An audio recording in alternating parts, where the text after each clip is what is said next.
And the time is 11:34 on Highland. You know the Erical Arts Festival is ongoing. Get your hands on the brochure. There's so much happening.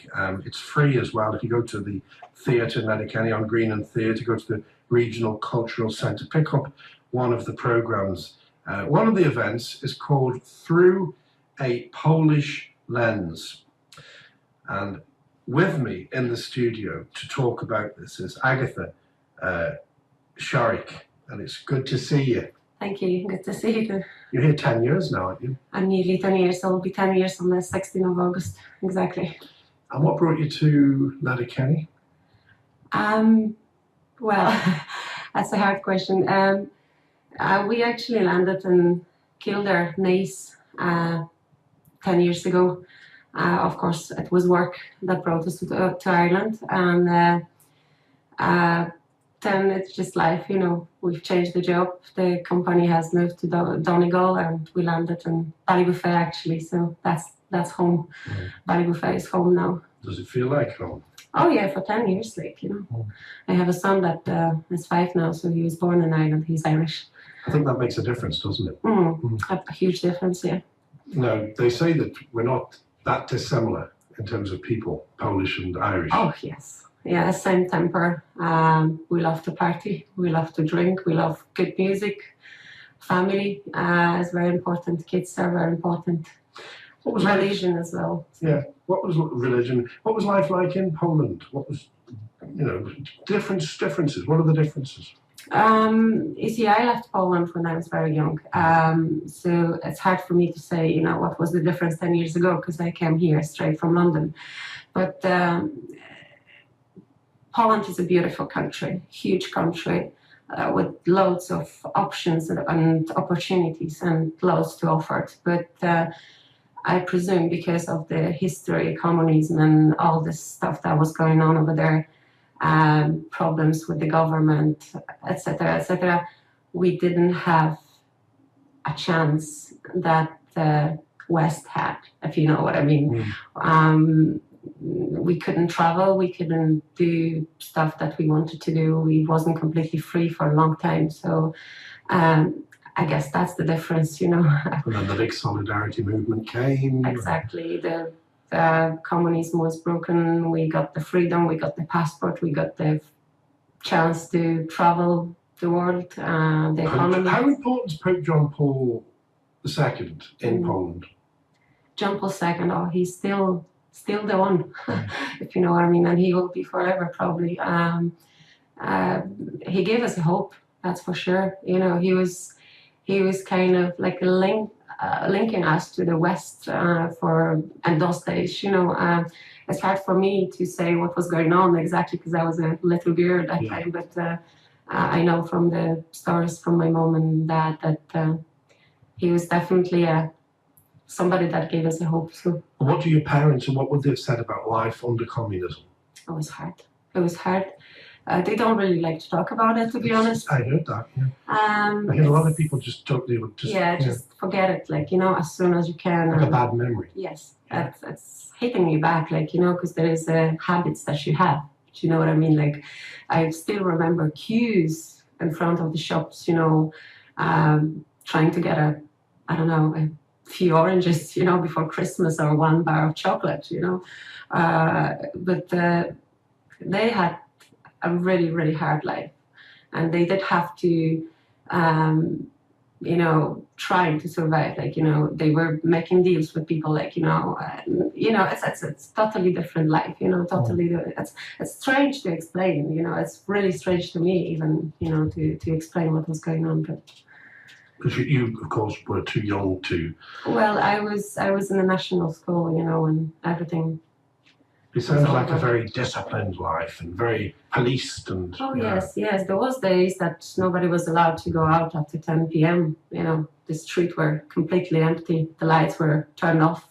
There was no life on the street. You know, soldiers, armies, and you know. And now, we were made to learn the Russian language, you know, in school, and there was no other options. But you know, I don't mind because Russian is very useful now. I was going to say, I mean, there's an upside to all of this, isn't there? Yeah. I mean, you have Russian now. Yeah.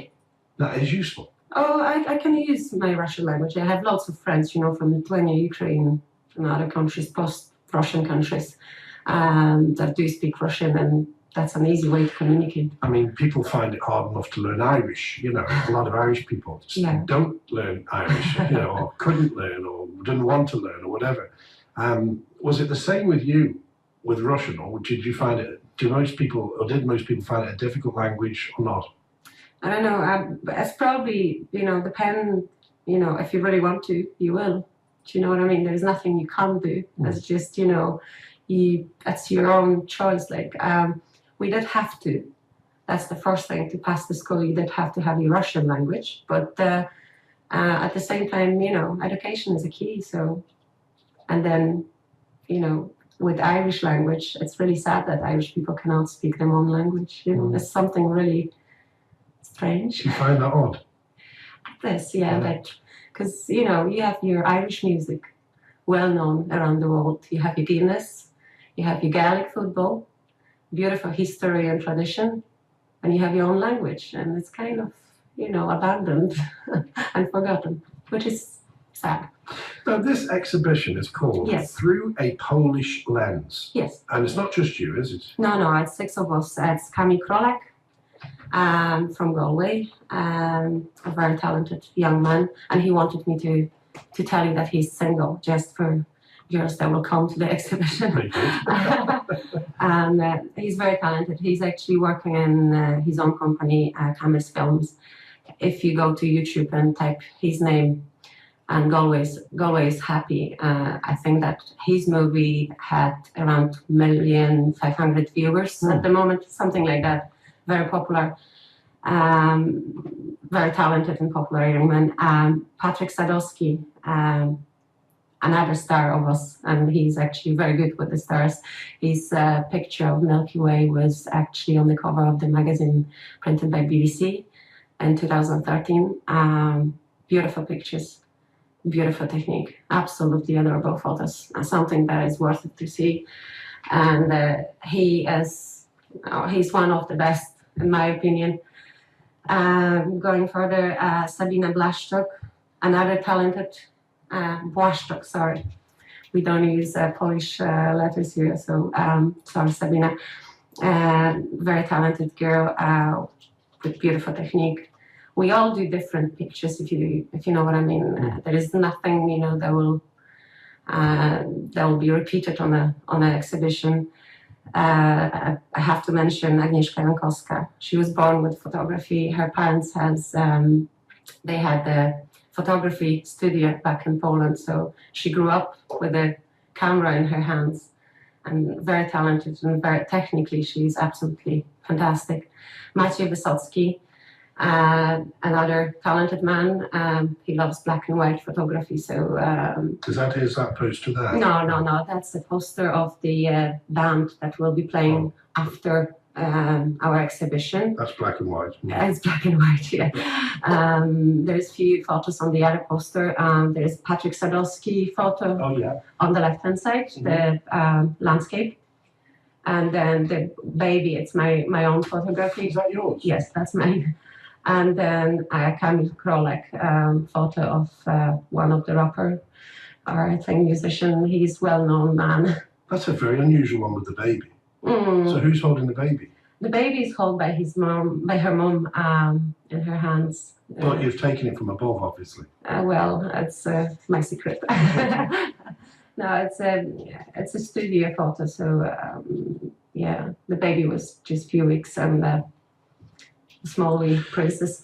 This photography business is really taking off. We've got lovely images being sent to us every week, and we put it up on Facebook, you know, and people are really into using their phones now, because the phone is as good as anything. Oh, yes. And it's taking great images of the landscape, and we had the Aurora, whatever they call it, the Northern Lights.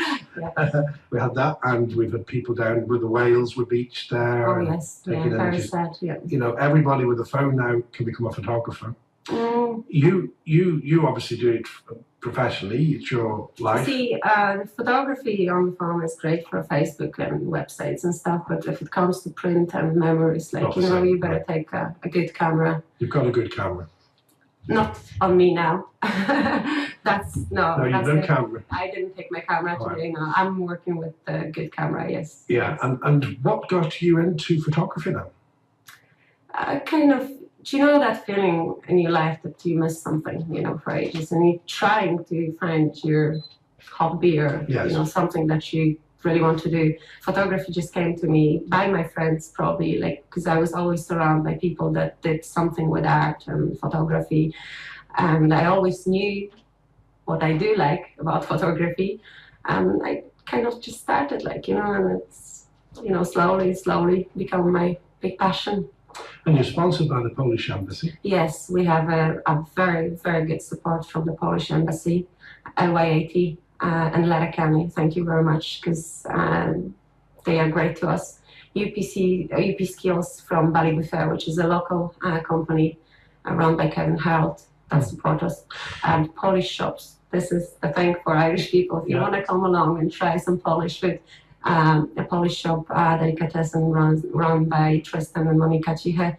They're gonna give us some samples of food. And is it very savoury, spicy, sweet Polish diet? I think there will be a nice mix. You will find something for yourself. The other thing is that we are also sponsored by a German company called a Fracht Kontor. I'm sorry, I can't repeat the name, and really appreciate, because they sponsor us from Germany. Imagine that, So thank you very much for. So the exhibition is running from? We opening on the 19th of July at 6 p.m. in Ballard Arts Centre. Ballard Arts Centre, Ballybuffet. Yes. The exhibition will be there until the 1st of August. That's a long time. Yes, yeah. Plenty of time, yeah. But the 19th of July is the day, we have a beautiful band afterwards, El Grey, that will play the music for us. Beautiful music, actually. You remember the time you contacted me about, was it the World Cup in 2000? Euro 2012. Yeah. Euro. Yeah. And it was the Irish going over to... Yes, to Ireland, yeah. Now we're coming to Ireland. What happened then? Did you set up a stand or something? Oh yeah, we did have a stand, and it was very successful, actually. People were coming from different parts of Donegal asking us, what to do, what not to do, and it was a good response, actually. Very good response. Great to see you. Good luck with the exhibition. Thank you very much, and you're all very welcome. You can pre-book your tickets now at ballardartscentre.com, or on the day, you can come over and get the tickets. I think it's €10 per person for concert and exhibition. So hope to see you there. Thank you. Donegal through a Polish lens. Agatha Sharrock there joining us back after this break.